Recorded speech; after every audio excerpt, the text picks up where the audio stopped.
captain and the leader of the squad, trying to get this team going. We know how he loves to cut in, hit it on his left foot, drive forward. He likes to shift to the side, find that space, those pockets. Ethan Finley, Obrian driving to the end line. Desperately trying to turn this thing around here as we are in match day 23 in Major League Soccer, and we invite you to turn off the world and turn on the game. We're playing for 3 points in the Western Conference. Here's Driussi finding Obrian. Already with 5 goals this season. It's Obrian going for the curler, and Tim Melia happy to see that sail wide. Scored an absolute banger, took it upon himself. Let's see what he does here. It will be Russell. It's an excellent effort, and it's not too far away.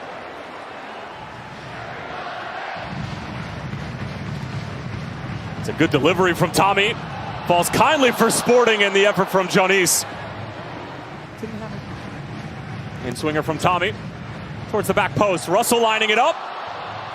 And he was just trying to put it back into a dangerous spot, not necessarily on frame. And now it's Russell again. Wants some room on that left peg, and he got some. And it took a deflection and another corner for Sporting Kansas City. And nodded away. Tommy again.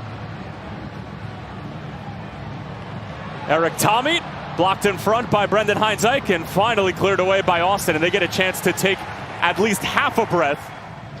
Cleared away by Guilherme Birdo, only as far as Rosero.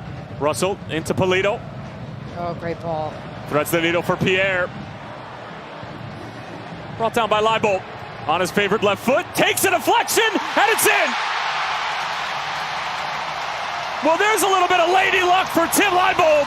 And Sporting Kansas City on the board. They break through in the 26th.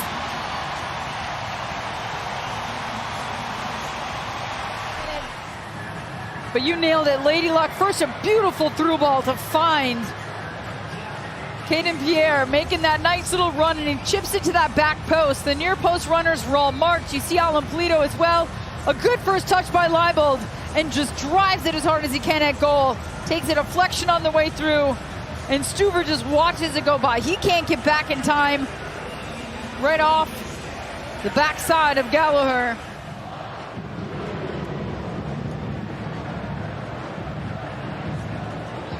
Eric Tommy again clipped late, and he's not thrilled, and Owen Wolf most likely is going to go into the book almost assuredly.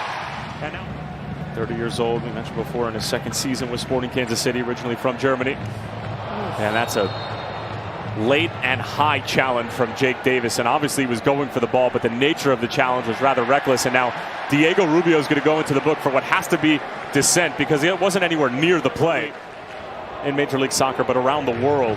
And that's dissent, and captains really being the only ones who are allowed to speak to the referee. Now, that's not always exactly the most policeable issue that we have in the game.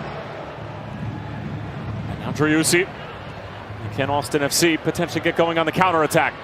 Obrian needed to shut off the challenge from Pierre. Excellent ball for Gallagher. He has another overlapping run, but finds Driussi, and then Obrian, of course, is offside, despite the cleanly nature of the finish. If you're Sporting Kansas City, they're off to the races there. Gallagher plays it behind Driussi. Just a poor ball. I mean, really any option but that. He had an overlapping run on his left-hand side. He's trying to find, and the ball's not coming. It's just a little bit slow to find him. This is a good run being made by Tommy. Got a touch to it. Stuver off his line. It's Eric Tommy, but it was too tight of an angle. That was the right idea the entire way. And Peter Vermees is irate in the technical area, and now Alan Polito is going to go into the book. One of the few times tonight with the ball at his feet. Rubio back for Driussi. All the way across for Obrian, and it's a little bit behind the Colombian. Had that ball been half a yard more in front of him, closer to Tim Melia, it'd probably be 1-1. Gallagher just coming in hot, runs him right off the ball, right over. So Stephen Afrifa has taken advantage of his opportunities as of late. Time and space initially. Now finding Rodriguez. Long for Johnny Russell. Trying to cut it back on Zardes.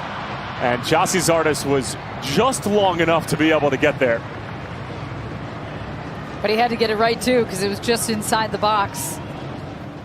Zardes trying to hold it up. And cleaned up by Pierre, who gets a shove in the back from Valencia.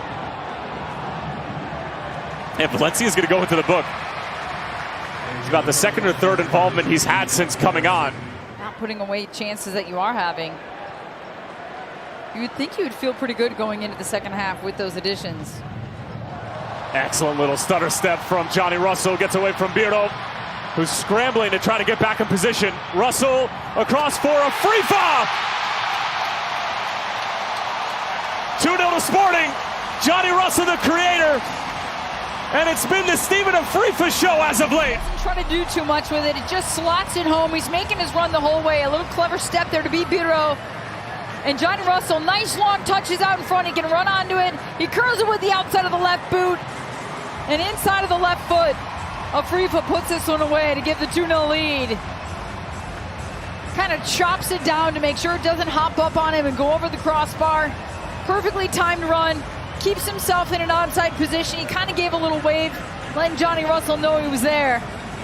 He knew Johnny Russell would put it where he needed as long as he made the run. Eric Tommy on top of the set piece, and it will be an in-swinger.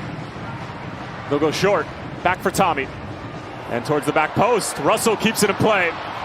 It's Radayan. It's stabbed away. Radayan again, and it's into the second row. But one goal from the Verde and Black, and this is going to look entirely different than what we've seen for the past 10 or 15 minutes. Now here's Johnny Russell at the near post, and he had Brad Stuver planted to the spot because normally Russell will go for the far post on those occasions. I mean, it's when you look at Austin, they're sitting in 8th, and they've got Vancouver, Seattle, and Dallas just below them. St. Louis in 12th. You're trying to figure out who's going to pop in front of them, who's going to jump over them, and who's going to drop out of the top. I thought they were chanting Johnny Russell. You think it's blow the whistle? Well, either way, there goes the whistle. Sporting Kansas City with their 4th win of the season, just their 2nd win in 15, but more importantly, a clean sheet.